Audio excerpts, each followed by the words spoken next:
Salut à toutes et à tous et bienvenue dans cette toute nouvelle édition du journal du mondial.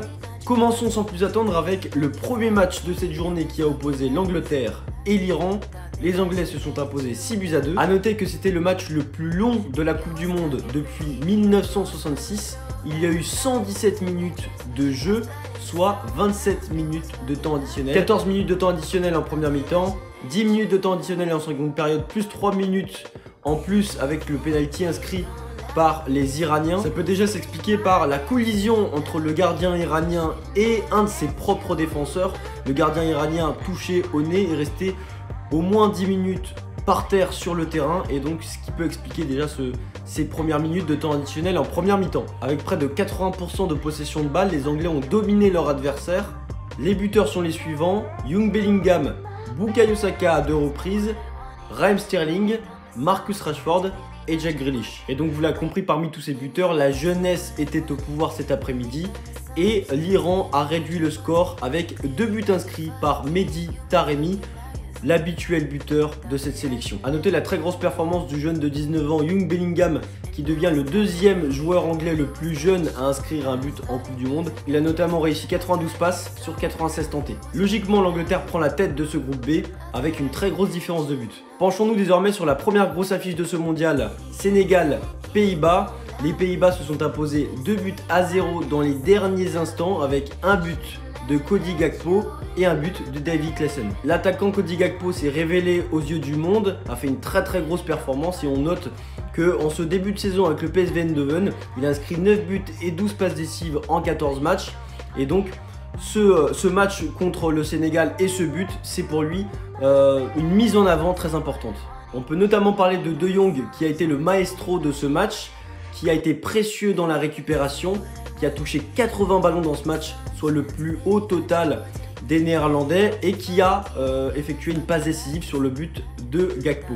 Le Sénégal dans ce match, malgré la défaite, a été bon dans le jeu et dans l'intensité, pas récompensé par le tableau d'affichage. En l'absence de Sadio Mané, le Sénégal a été bon dans ce match et peuvent faire très mal contre l'Équateur et le Qatar. Point noir pour le Sénégal, Diallo et Kouyaté, tous deux sortis après blessure. Kouyaté, qui a été pourtant très bon dans ce match en tandem avec Gueye, ils ont posé de sérieux problèmes à l'équipe de Louis van Gaal.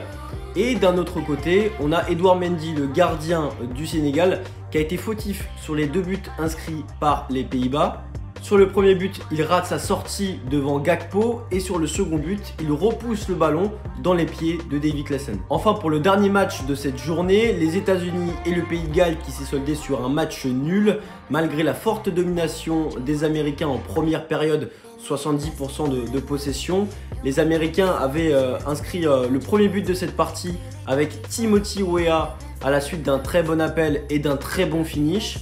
Au final, en seconde période, les Gallois se sont réveillés et ont poussé jusqu'à l'égalisation signée Gareth Bale sur penalty, qui a d'ailleurs lui-même provoqué ce penalty. Flash actu désormais de ce mondial, et ça sera le cas tous les jours, des petites informations croustillantes autour de ce mondial. Pour commencer, lors du match Qatar-Équateur hier, certains supporters se seraient plaints de la climatisation. En effet, à l'extérieur, il faisait 27 degrés, mais avec la climatisation, il faisait 20 degrés dans le stade, et donc certains étaient frigorifiés, avait très froid, donc c'est surprenant. On a beaucoup parlé de ces climatisations, du fait que cette compétition devait se dérouler en été, mais il faisait trop chaud, donc on l'a mis en hiver. Au final, en hiver, on garde des températures assez élevées, c'est pour ça qu'on a conservé cette clim.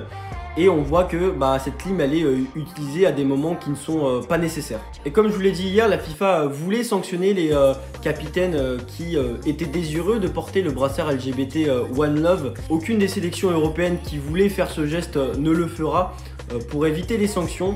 Et d'ailleurs, Harry Kane, qui voulait porter ce brassard, a porté un brassard noir avec écrit No Discrimination. Avant le match Angleterre-Iran, pendant l'hymne national de l'Iran, aucun joueur iranien n'a chanté l'hymne en soutien aux victimes des manifestations dans leur pays. Et enfin, quelques actualités concernant nos Bleus à la veille du match contre l'Australie. Aucune inquiétude finalement pour Camavinga, qui était absent de l'entraînement hier suite à un léger pépin. De son côté, Raphaël Varane est apte et disponible pour affronter l'Australie. Mais finalement, selon certaines sources, on devrait avoir une charnière demain contre l'Australie, Konaté ou Upamecano. Le programme des matchs de demain, on va commencer directement avec un match à 11 h, et ça fait plaisir, Argentine, Arabie Saoudite, Lionel Messi qui entre dans la compétition pour sa dernière Coupe du Monde et qui veut frapper fort d'entrée. Donc ça concerne le groupe C.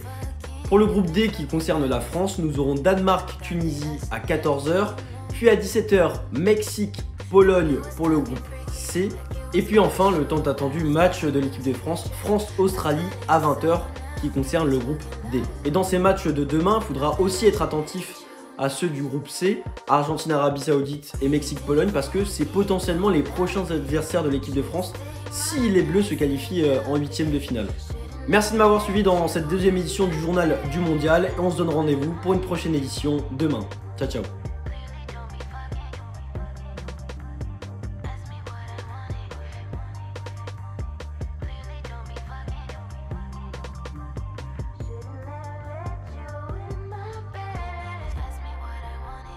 You made dumb assumptions, clear